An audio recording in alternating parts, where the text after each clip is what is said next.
with a recording, please jump off at this time. Okay, so at this time, I'm going to give you an overview of the panelists that we have today. I'm so sorry, Joel, you're not in this particular slide. My apologies. Joel, Chris, Hans, and Lisa all really jumped in last minute. So we appreciate their time and their busy schedules. So again, we have Lisa Barrow. She's an economist with the Federal Reserve Bank of Chicago. And go ahead and wave if you can, Lisa. We have Chris Fontana, an investing banking associate with Goldman Sachs. And forgive me, it is Hans. Hans and Joel work together at AIG. So without further ado, panelists, if I could hear a brief 5-minute intro or so about yourself and your career and speak to some of the things you put on your slide, please. Hi, I'm Lisa Barrow. It's good to see some familiar faces. I attended the Junior Economic Club event, one of the events last year, and maybe it was in the fall. I don't know, I can't remember, but I see some familiar faces. Anyway, I have a PhD in economics. I work in the economic research department at the Federal Reserve Bank of Chicago. And I've been there for almost 22 years now. It was my first job out of graduate school after completing my PhD. And I've taken a couple of years doing other things in between, but I always come back to the Fed. My job is really split between two big areas of responsibility. One is policy work that is around helping prepare the president of our bank, Charlie Evans, to participate in the Federal Open Market Committee meetings in Washington, which is where they set monetary policy. The meetings don't actually happen in Washington anymore because they're virtual too, but I focused on labor market issues for that. And so recently, we've been thinking a lot about unemployment insurance and the modifications under the CARES Act. And then the other big bucket of responsibility is academic style research. So in many ways, I am like a professor at a research university, but instead of responsibilities for teaching and committee work, I do the policy work, but I'm still responsible for publishing research in peer-reviewed journals. My two fun facts are that I grew up in Montana. Many people say I'm the first person they ever have met from Montana. And I spent some time traveling in Pakistan before I went to graduate school. Thank you. Maybe we'll hear more about that later.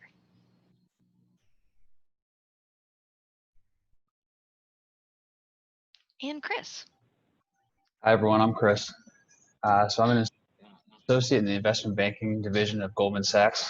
So what we do is all of our clients are major industrial companies, and when they have an issue financially where they need to raise money or they want to buy a company or get bigger, kind of consolidate, but get bigger, get smaller, they call us, help them strategically position their company to be sold or put a bid in for a company they want to buy. And so we cover mostly industrials companies and business services companies. So if you think of like the Deltas, the Fords, all those kind of major, whether it's auto, airlines, packaging, manufacturing companies, we cover them and help buy and sell those companies. So I've been there for about 2 years now. I actually started my career kind of, if you look at my fun facts, I graduated from the University of Georgia. Then I worked for a couple of years selling tickets for a minor league baseball team. And then I decided to go to oil and gas, and I worked on offshore drilling rigs for about 3 years, and then decided that that wasn't a good long-term strategy. So I changed my mind and went back to school and went to graduate school for 2 years, and then came out to go into finance and investment banking, where I've been for the last 2 years here in Chicago.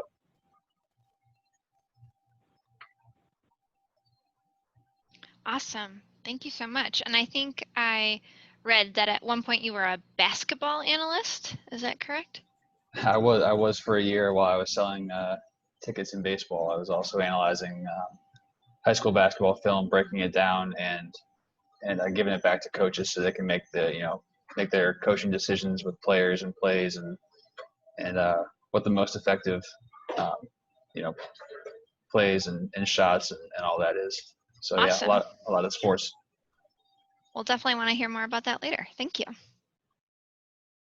And then Joel, again, apologies, I didn't have time to add your picture, and you have such a long, awesome history in the industry. So can you take us through some of your positions throughout the years and where you are now?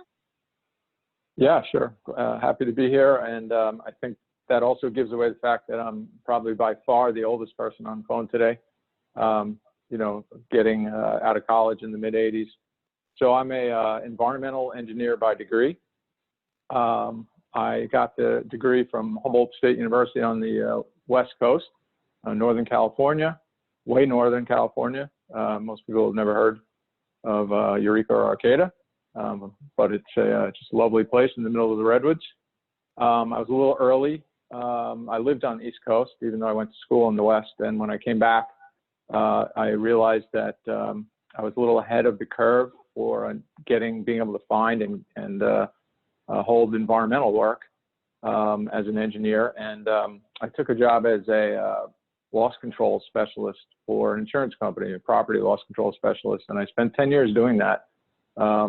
It's a wonderful experience. I was effectively the eyes and the ears of the underwriters for the insurance company, and I would go out every day to a different place, usually a different place every day, and inspect the condition of the property and make sure it was good quality risks that such that we would be willing to put up hundreds of millions of dollars of insurance coverage for it. So we, it was very interesting. I rose through the management ranks doing that for that 10-year period, and then at about that time, I decided I would like to try the other side of the business, which was the underwriting side, which is actually the people who make the decisions on what accounts to write and what terms and conditions to write them in. So I've been doing some form of underwriting ever since in various roles. Today I am a lead commercial property underwriter for the Midwest retail risk management division of AIG. I've been at AIG since 2008, starting in Connecticut and Hartford area, working out of their Boston office, and then eventually relocating here to the Chicago area about 5 years ago. Lived in the East Coast most of my life, except for when going to college, and then moving out here. I will say I find the Midwest a lovely place to live. I'm very glad I got the chance to live here, and I don't see any reason to leave if my employment opportunities allow me to stay here. In between AIG and I won't even tell you the name of the first company I worked for because it's no longer in business, no fault of my own. But I worked for a couple different companies that you would recognize: the Hartford, Chubb, the St. Paul Travelers. Those are the other stops I've made along my career.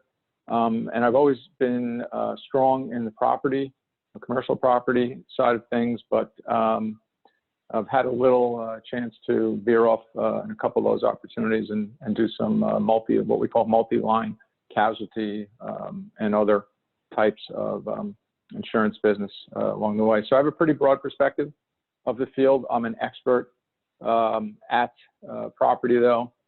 Today a typical client for somebody like me is Boeing. We have we have their corporate office literally right outside my window across the street in Chicago. So we write very large commercial risks. You would be shocked at how cheap it is to provide property coverage, if we got into the weeds a little bit. But when you have a large enough risk, there's obviously money in it when you're talking about a company like Boeing or Coca-Cola or Citibank or, any of those kinds of companies. From a personal standpoint, I'm married, 2 kids. They're a little older than most of you, I think, out of college and living on their own. I live in the western suburbs, and my idea of a good time is beating myself up doing long distance or endurance events like, bike rides, triathlons, marathons, ultra marathons, those sorts of things. So I really enjoy physical fitness and, being outside. Yes, Joel, Look forward to chatting with you. Yeah, sorry to interrupt. I see that you're also an Eagle Scout and an Ironman. I am. So I've done 4 Ironmans and probably 100 different triathlons in my days. And as I'm aging, I'm slowing down a little bit, but I was 85 mile bike ride on Sunday. So I'm still out there doing stuff, just maybe not quite as much. That's great. 85 more miles than I did. So thank you. Yeah. And also at AIG, we have Hans with us today. Hans, can you give us a little intro about yourself and reference the slide? Yeah, sure. So my name is Hans Wiersholm. I grew up in Milwaukee, Wisconsin, and graduated from the University of Wisconsin-Madison, majoring in marketing and risk management. So I graduated there in 2018. So I'm in my second year at AIG, and I started more in the sales and marketing side of the insurance industry. So I was a distribution analyst was my first role, and I was mainly focused on analytical marketing, sales tactics, and marketing strategy for the general insurance industry in the Midwest. After about a year in that, I decided I wanted to go more into what Joel specializes in, which is underwriting. And so my current position now is I work in our architecture and engineering division, and I write what's called professional liability for that team. So I have a relatively smaller book of business since I'm new for the team, but I manage a book for the Midwest region. And basically, if any time an architect or engineer makes a mistake and gets sued for it, we protect that risk. So we find a lot of interesting projects come up, and there's a lot of cool things that I enjoyed so far in underwriting, but it's a nice switch to make my interest in risk and insurance a little bit more to fruition. So the last thing I mentioned was I am part of and lead our local employee resource group in the Chicago office called Chicago Young Professionals. So I always like to get involved and like make sure people in our employees resource group get involved. So, happy to volunteer in the local community as well. And then the last thing, fun facts. So I went and visited an Arctic island called Svalbard. In my time there, in order to go hiking kind of in the outskirts, I had to get polar bear safety certified. So I am certified for the next year to go out in the wilderness legally and protect myself from polar bears. And then as mentioned earlier, huge Liverpool fan, still super excited off of, if people do follow soccer, we won the English Premier League, so hasn't been done in 30 years, so super excited about that. And obviously a huge Wisconsin sports fan. Awesome. Thank you. Great. So now that we've gotten to know each of our panelists a little bit, Oscar, is there a particular question you want to start with? I do have a list here, but go ahead. Yeah, not necessarily regarding questions yet. Before we transition into there, I thought I could maybe share a bit more about what the JEC is about with all our panelists. I would love that. Please do. I know Lisa mentioned she attended an event in the past. So yes, please. Yeah, so we're a 501c3 founded in 2015 by a student at Lincoln Park. His name's Sam Lurie, and he's now studying at Stanford. And since then, we've grown a great deal. We've expanded recently to over, I think, 7 cities internationally. And now we have over 100 members represented by 25 different schools. And we've come up with a lot of initiatives since then. We've been running our high returns program, which we're trying to work with junior achievement as well. With high returns, we teach middle schoolers financial literacy. Regarding the type of events that we hold as JEC, we also hold financial events. We worked with Tim Giannopoulos at 1871 to host like an interpersonal skills workshop. We've also worked with Alden Richards, lecturer at Brown and Yale, who's led a bunch of entrepreneurship workshops with us. And we're set to host an entrepreneurship accelerator program with one of our alumni. His name's Alan Fung. He's a student at Denison University, and we're looking to get that started as well. So yeah, we've grown a great deal, and we hope to keep doing so and keep hosting these events. We've also hosted forums, which we hold on a quarterly basis. And there we have 2 keynote speakers. We've had Alden Richards. Lisa, I don't know what event you attended. I don't know if it was a forum. If you want. It was a forum. I think Diane Schanzenbach was speaking, and there were a number of panelists too. I think it might have been the fall forum, but it's hard for me to remember. Yeah. So much has happened since then. Yeah, but yeah, we've hosted a lot of forums since then. We've worked with Cynthia Pluchet, who attended Harvard and UPenn Wharton, to discuss how being a minority at a highly selective institution has impacted her and how she's grown as a businesswoman since then. And yeah, we've just been doing a great deal, especially trying to adjust to the circumstances. But yeah, we're looking to keep hosting our forums. We were gonna have one at this year's we're on the 95th floor, and yeah, that got canceled, but we're looking to keep doing so and keep getting better and growing as an organization. Awesome. Thanks for sharing. And how can, since we are recording this and for our panelists that may have friends, family, children, how can a student get involved in the Junior Economic Club of Chicago? Yeah. So one of our initiatives that we're also starting is introducing JEC to middle schoolers. And I know Olivia's in the chat here, our community outreach chair, and she's also the person who runs High Returns. We're looking to try and set up like a forum-esque sort of event with middle schoolers so that they understand what JEC is. And it's currently in the works, but we're looking to get that going. And as soon as a student becomes a freshman, they can apply to JEC. And of course, we have our admissions team to look at their applications. And then you can find the application on the website at junioreconomicclub.org. Thank you. Thank you for sharing. Okay. Awesome. So shall we dive into questions?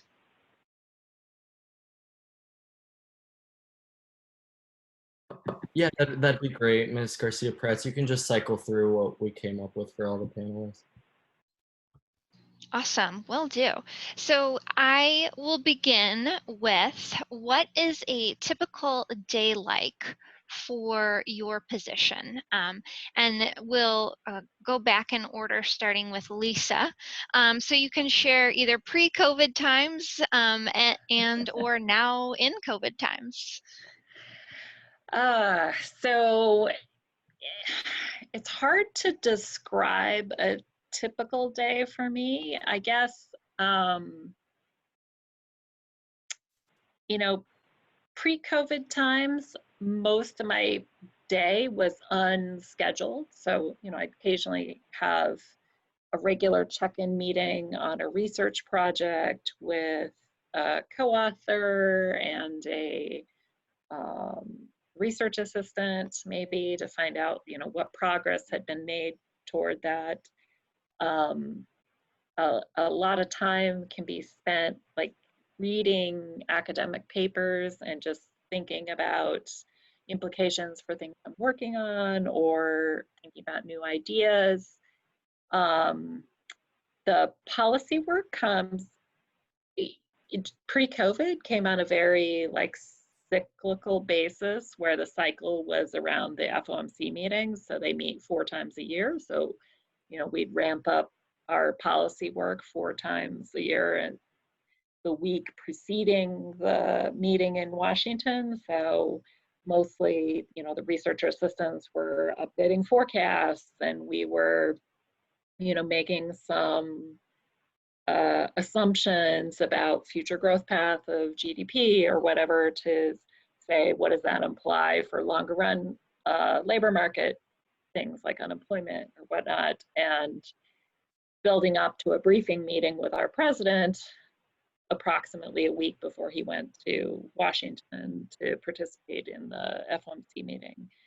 And so it was, a very regular cycle of, 2 weeks max of really focused stuff on policy, and then back to more of the slower paced research process, which, sometimes you go down a road thinking you have an interesting question and you might have some data you could use to answer it, and then you find out, well, the data is not quite as good as you thought it was, or the findings aren't as interesting as they might be, or there was some flaw in your thinking about the question, and so it's back to the drawing board. Now everything has to be much more scheduled because you don't have that casual interaction. We would, eat lunch together, and we would go to seminars together, and so there would be natural interactions related to these events. And now anytime I need to talk to someone, I feel like it has to be a scheduled thing, as opposed to just dropping by someone's office or desk or whatever. So my typical day now involves a lot more meetings. Although today has been much more like talking to students about, their interest in economics, or talking to you guys about your interest in economics or not, and things like that. So I don't really have a typical day. Well, it sounds like you've had to then excel in time management skills and expect the unexpected. I know I can relate to that. Chris, do you have a similar unexpected, atypical day? What is your daily routine like?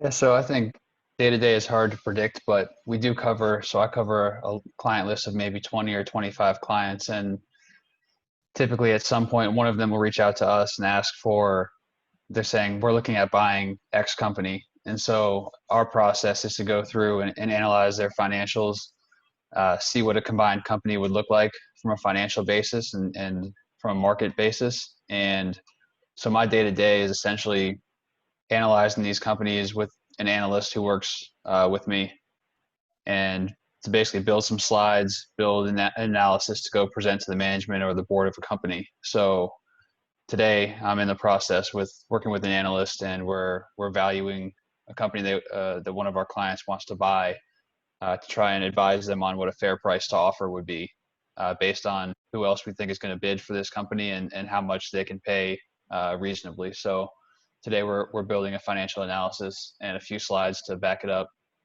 that we'll then bring over to the CEO and the board of directors for the company to present to and give our analysis. So a lot of times it is analyzing financials and seeing what makes sense, and digging in deeper to see what concerns we might have with the company for our clients. Thank you. Thank you. And Joel, tell us a little bit about your day.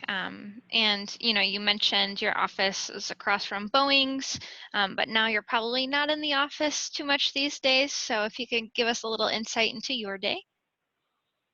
Sure.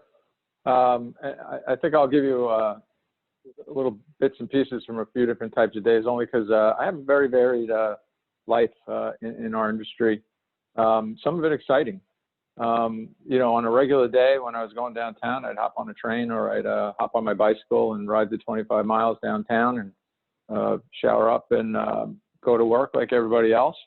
Insurance analysis, is a sort of a intellectually challenging role on a daily basis.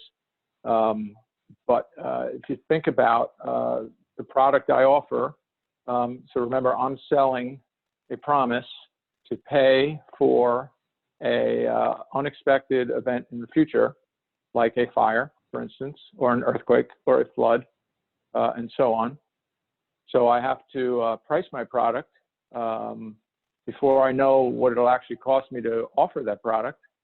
And I am relying heavily on historical data and experience to help me do that. So that's pretty interesting, challenging, and as you can imagine, we don't always get it right. Sometimes we do, and sometimes we don't. One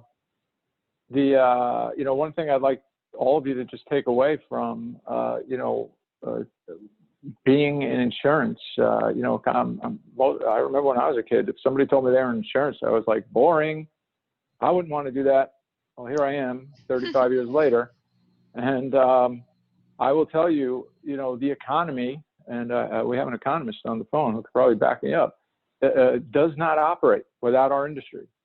So we're sort of like a silent powerhouse in the economic scheme of things. Your parents, let's start just right there. Can they get did they buy their car without an insurance coverage? Did they buy their house without an insurance coverage to get a loan? And if you have parents who run industries or companies, again, health insurance, life insurance, we have a lot of products in our industry, and they help keep the economy moving.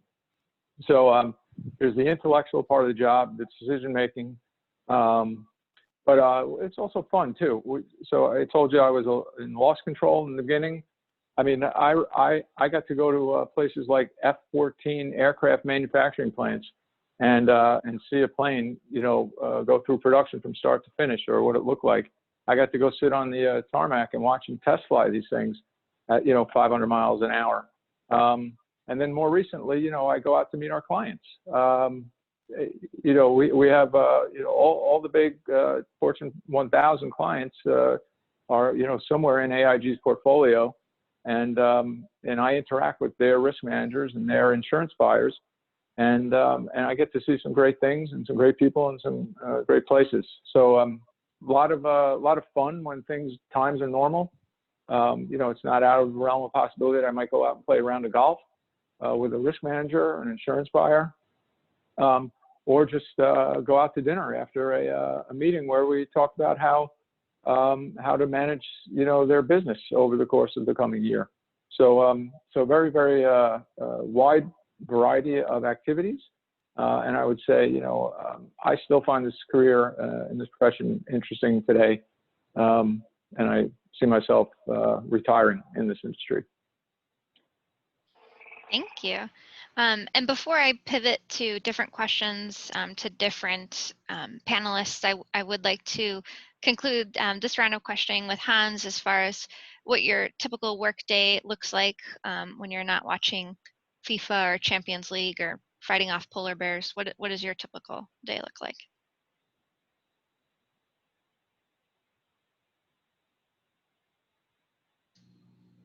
And you may be on mute unless I was on mute talking. Hans, you're muted. Oh, sorry, thanks. Sorry about that. Besides all those really exciting things, I get to do an even more exciting thing, which is underwriting. So I'm really happy to do that every day. But I will echo what Joel said. I was one of the kids who actually wanted to do insurance. So I really like what I do. I didn't really start getting into it until late college, but a typical day when I walk in, a lot of it has to do with really good desk management, because I do have to be communicating with multiple parties. Like Joel said, we have clients, and then we also have brokers who are communicating with the clients and the ultimate seller of the insurance that we're working with. So you have to really manage your desk that way. And most of the communication now is all virtual. So you have to set up meetings on your calendar, set up phone calls, and also manage emails and make sure those are all organized.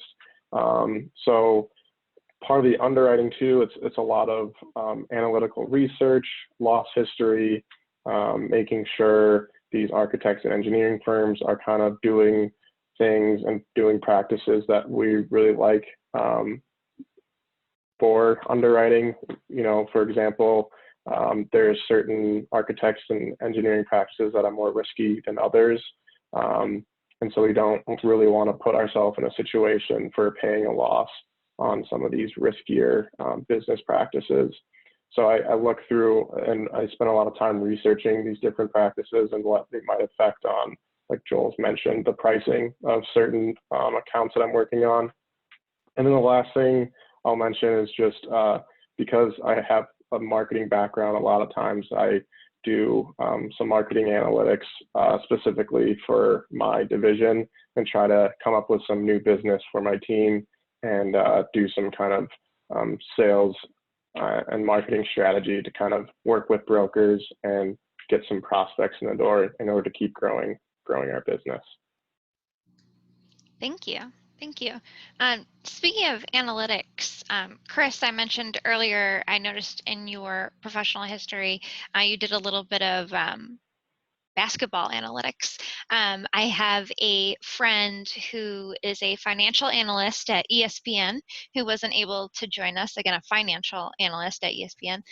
But I thought that was a fun combination of sports and finance and numbers. So Chris, can you tell us a little bit about that experience and how that role and others have led to where you are in your career today? Sure. So I played sports growing up all my life. I played basketball in college, and so I always thought that sports would be a part of my life, and that's all I really thought about throughout college. And so my first couple of jobs, once I graduated, were in minor league baseball and then in analyzing basketball film. And it was just a passion of mine.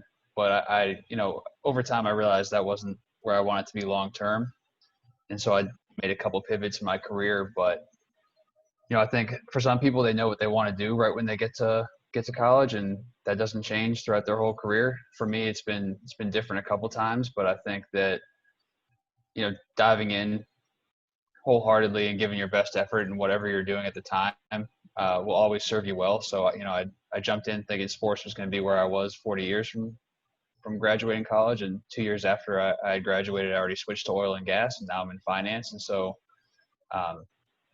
just not worrying too much about the long term, but just diving in and doing what you really enjoy and what you think you're gonna, you don't have to worry about your long term so much, but just think about what you have in front of you and work hard at it, and you'll continue to find the right path for you, I guess, is my advice. Thank you. And speaking of doing things you enjoy, I'm interested in hearing a little bit from Joel because he mentioned he has children, and I definitely would like to hear from Lisa. And Lisa, first, as a woman in the industry, how do you maintain a work-life balance?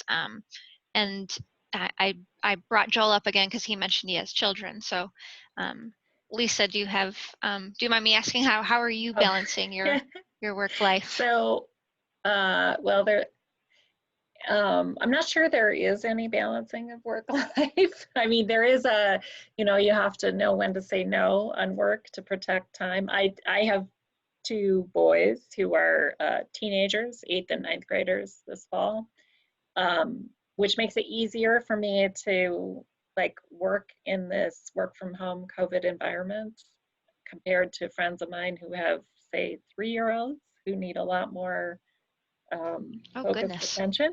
Yeah. Yes. My kids are playing lots of Fortnite and Minecraft and, on their phones with their friends. But so I think that I think one of the challenges to work-life balance is if you do stuff you really love, then it's hard to put it down when you need to turn attention to your family, say. And but one of the things is that people don't want to launch their careers and their family life at the same time. So when you're young, you have an amazing amount of free time compared to when you have dependent children. So I know many of my friends and I would look back and think, what did we do before we had children with all our time, So I think, it's important to make time for yourself to keep healthy and carve out personal time for your own mental health, physical health. But time management is probably, the key to all of it. you know, so I used to be someone who would run at 5 o'clock. After I became a parent, I had to be someone who ran first thing in the morning, or else it got crowded out. So, you know, prioritizing things by making them happen right at the beginning of the day can help with some of that stuff. So. Thank you. Yeah, and Joel is another fellow runner and parent. Can you tell us? You mentioned, Joel, that your children are older, have graduated from college. What was it like in the beginning of your career and when they were younger? How you balanced everything? Well, it was a challenge, but I had a ace in the hole that not everybody is, you know, lucky enough to have. I was able to, you know, my wife and I worked together to be able to keep her home, working with the kids and doing some businesses from the house that made it easy for me to focus on the career and bring home, you know, the bulk of the bacon, and all, you know, while she kept the other portions of our life sort of under control. So that helped. You know, I always had a hand in it. I've been a type of person who's always tried to achieve some balance. So and I think I lost a little bit of it in the last few months due to COVID. But you know, I always find time to exercise. You know, 5 to 7 days a week. I found time to get more education. So you know, you didn't see my bio, but you know, I have an MBA from St. John's. I have about half a dozen designations in the insurance industry. One the most recognizable being Chartered Property Casualty Underwriter, CPCU. So I've always continued learning. You know, to strike balance. I've been pretty good at being able to manage work. You know, the amount of work I do now. I will say one thing about the insurance industry, and I'll never understand this, but you know, the way we've set the industry up, certainly in my world, in the property world, 90% of our business incepts or renews on about a dozen different days of the year, typically aligned with the beginning or the end of the month. So, so we've sort of forced ourselves into this madness, cyclical madness, where on those very busy days, like July 1st is one of them. Like I'm still uncovering from you know, the July 1st madness, which was one reason, besides just learning about this yesterday, not having time to do my slide, is we have like 20% of our renewals for the year on that day. So you can imagine it's really hard to staff a team when you know, you have these peaks and valleys in terms of workload.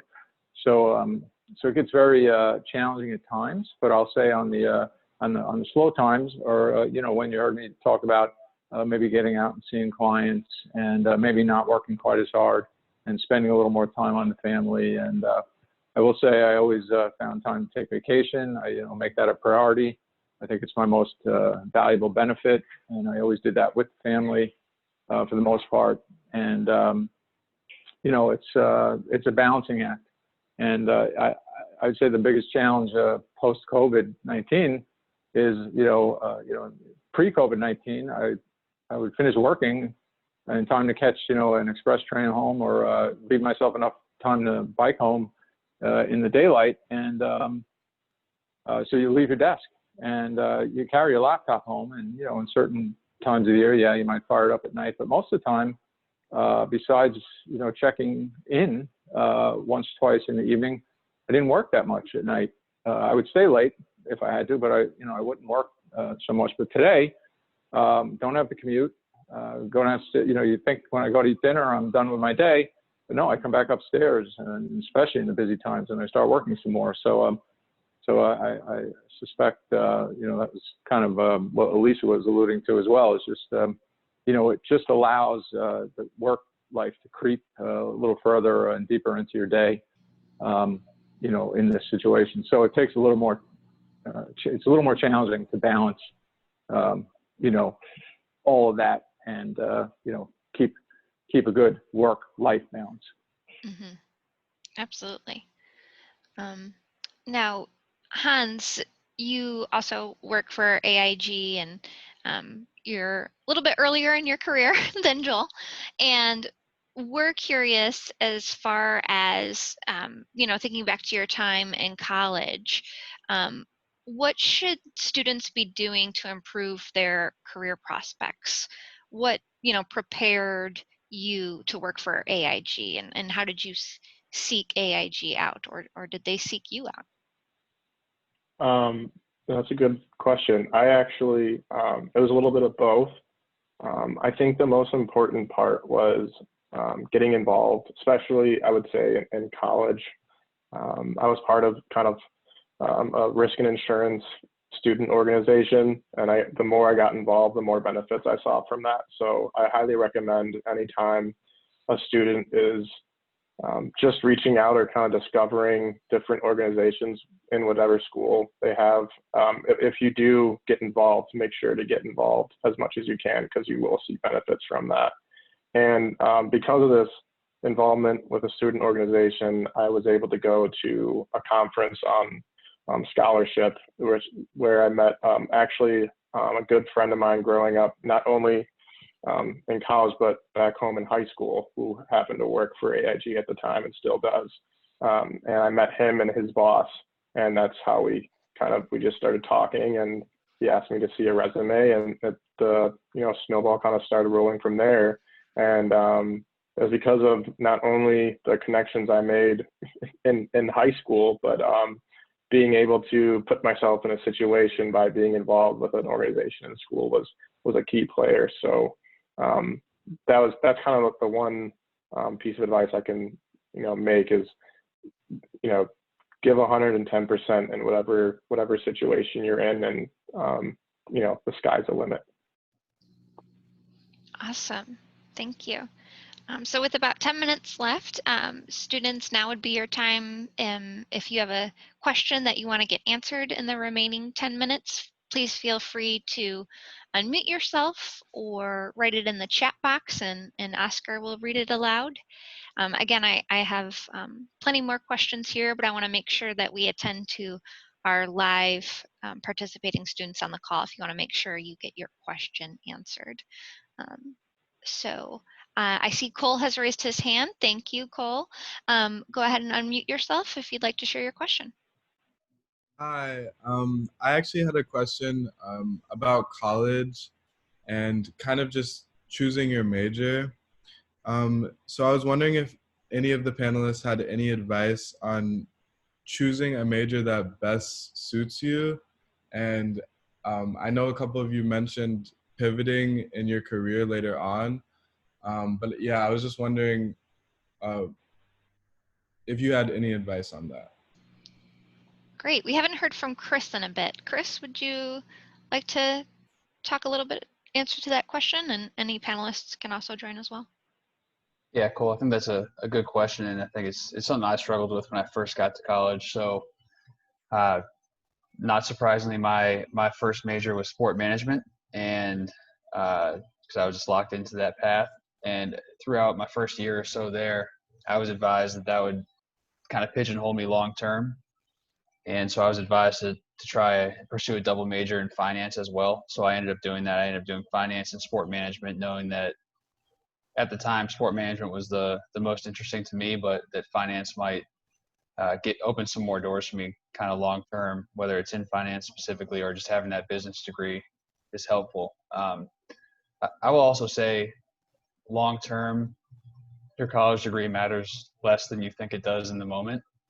So your first job coming out of college, it's important because it dictates really your entire background, because you haven't worked full time yet. So, it might hinder you in your first job, but I'm sure Hans and Lisa and Joel would echo that. But I think after your first job or your first couple jobs, especially if you go back to school, it doesn't make a huge difference later on. So it's not as much pressure as it might feel like, but I would say if you can double major, to do one that you think is broad, like business that can help you in a lot of different regards, and then do one that is just interest, whether that's agriculture or sport management or whatever it might be.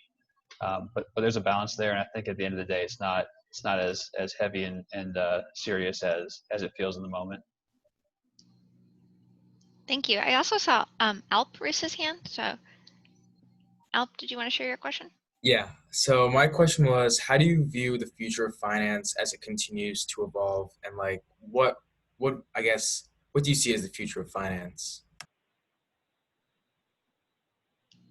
Ooh, good question. Which one of our panelists wants to take a stab at that?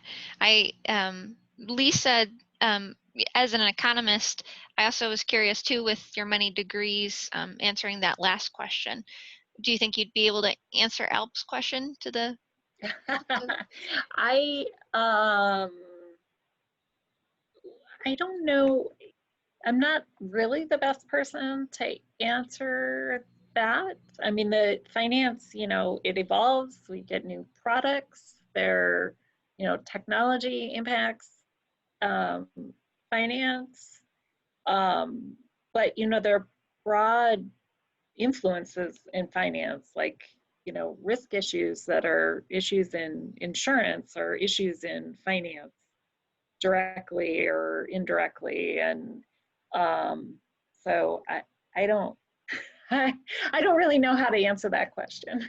I think on the previous question, I think like the major, I totally want to echo what Chris had to say in terms of the further out you are from undergrad, the less important what you actually majored in is. But I think the sort of, the flexibility of being able to pivot to different areas to apply skills that you learn in one field to things that aren't directly related is very important. And I'm from a liberal arts background, so I was an economics major, and my advisor, advised me to take more Shakespeare, and that I didn't actually take any Shakespeare, but like the creativity is, I think, undervalued in many fields that we think of as non-creative. They're not arts, but like as an economist, as a researcher, coming up with ideas is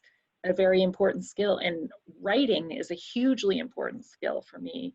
And I never, I don't think of myself as a writer, but that's what I do for a living mostly. Yeah, and I'm sorry, Alp, this is Joel. I don't know enough about the finance field to really answer your question. But to echo something Lisa just said, again, I told you I'm an engineer by degree. It was in a very special program. It was a 5-year program. And most engineering degrees are somewhat bare of, liberal arts types of classes. And my degree, and one reason I ended up going to this school, added a year to the program so I could take nothing but liberal arts types classes. And so, psychology, sociology, speech, archaeology, a few of those, right? When I look back, it's important that I have an engineering degree, but it was those classes that taught me best how to communicate. And communicating with others is really, at the root of your ability to succeed. And I think this would apply to any career field you have. You just need to be able to basically interact with people well, or as well as possible, to maximize your chances of success. Thank you. So I want to be conscious of time. So I see Levi had his hand raised as well. So if we can get to Levi's question before we wrap it up. Hi, I have a couple questions for Chris. The first being, my dad also does stuff like helping other companies buy other companies and downsize. And I guess my question is, what do you find the most intriguing part of your job, whether it's helping companies downsize or absorb new companies? So a big part of our job as well is selling companies. So if the ownership of a company comes to us and says we want to sell this company and get, they get the payout and transfer ownership, It's interesting for me because we get to do a really deep dive into the company, into financials, into operations, into management team, and then we basically go around and talk to a bunch of prospective buyers and try and position the company. So it's strategic in thinking in terms of trying to position this company in a positive light, and also be honest about the struggles and the strengths of the company. So you get to think really strategic. You also get to do a lot of deep financial analysis. And pre-COVID, we got to do all those meetings in person. So it was cool. You get to fly to New York and have meetings with prospective buyers, or fly to LA, or fly to all these different places to learn about the company you're selling, but also to have in-person meetings. So it's kind of a mix of travel, strategic thinking, and then also of digging into financials, which was fun. And sorry. Lastly, I'm a baseball player myself, and I'm just kind of curious. When you were selling tickets for these minor league games, were you able to watch the games after, or did you have to buy a ticket yourself to watch the games? So I did get a free ticket, but I actually worked all the games. So I would get to the stadium at about 7 a.m., 8 a.m., work all day selling tickets. I'd sell season tickets and like luxury suites, that kind of thing.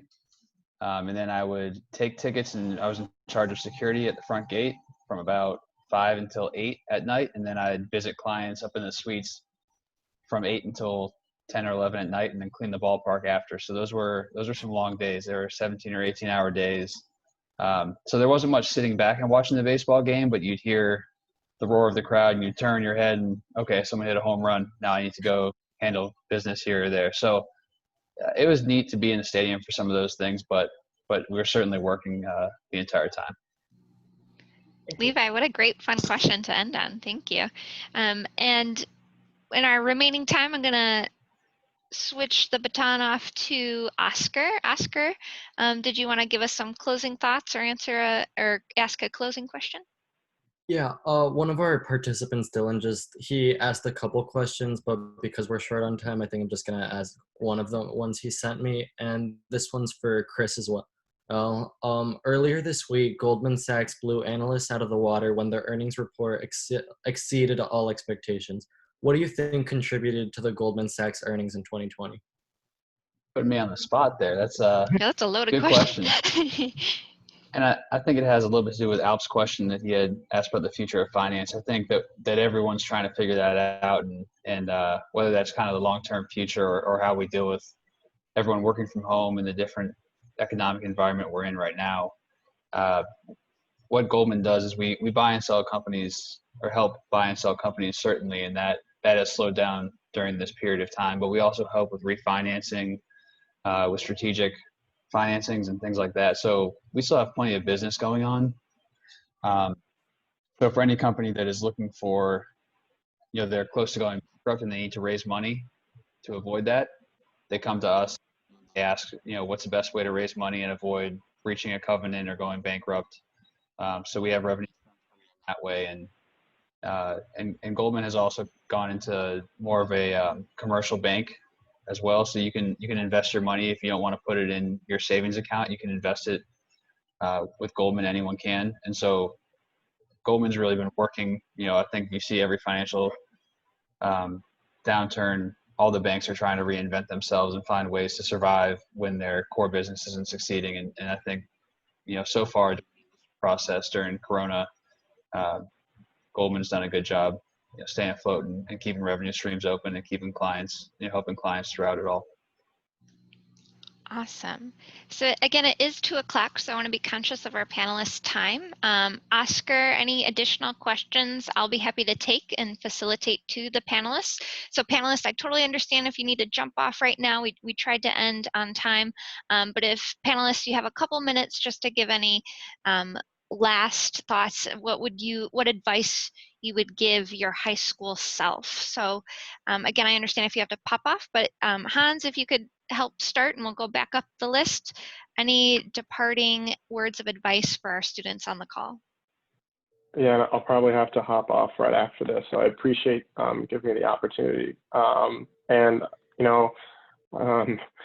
As a high schooler, I wanted to be, my first major coming into college was finance, and now I'm here risk management and a marketing degree, and definitely didn't do exactly what I set my mind to in high school. So I think, just keeping an open mind, continue to work hard, and whatever you find yourself interested in at the moment are going to be invaluable to whatever you do in the future. And I think for me, I just took advantage of opportunities and open doors that were available to me, and just taking those opportunities and taking that first leap into the unknown is just a good way to see what might happen in the long term. Like Chris mentioned, I wouldn't focus on the long term too much. Just work hard and take each step at a time, and eventually I think those long term goals will come. So thanks again, everyone, and nice meeting everyone. So I have to hop off. Thanks again, Thank Michelle. you, Hans. Thank you. We'll be in touch. Yeah. Joel, Thanks. any last thoughts? Yeah, and again, thanks for having me. It's great to chat with you all. I knew I wanted to be an engineer before I started applying to colleges. So, it was kind of easy for me. I just had to pick which type. And, I had only a limited number of schools, once I did that. Sorry about that. But at the end of the day, there are unlimited fields out there, effectively, right? And you have to. My one piece of advice would be, just make sure you know what the possibilities are, right? Because otherwise you end up just doing things that you hear about, or people that you see other people doing, or in a very small world or environment that you live in. So do some research, get out and talk to people, find out what people do. Ask them questions, right? And then just chase down the things that interest you most. And, they say if you love what you do, then it's not work. So if you can find that, that's I would call that a success. So thank you again, everybody.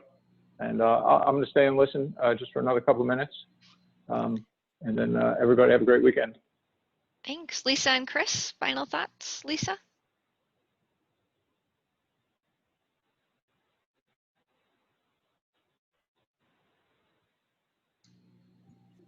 Lisa may be on mute, or she might have jumped off. I think she jumped off, Miss Garcia. Yeah, it's a busy day. And Yeah. Chris, are you still on the line? Any final thoughts for our high schoolers? I am. I think Hans said it pretty well. Don't worry too much about what you're going to be doing 20 years from now, but if whatever you're doing you work hard at, that will always pivot well. So if you change your mind and you look back at your last job and you hadn't worked hard, that's going to be tough to make that transition. But wherever you are, put your head down and give it 100%, and you can always change course of action later on. Thank you. Thanks, Oscar. Sorry, I went a little over 5 minutes. Again, this is one of the first few times we've been doing this, so I will add that to my lesson learned book, is to wrap up a little bit earlier, get going a little bit earlier. Oscar, anything you want to address to the group before we disconnect?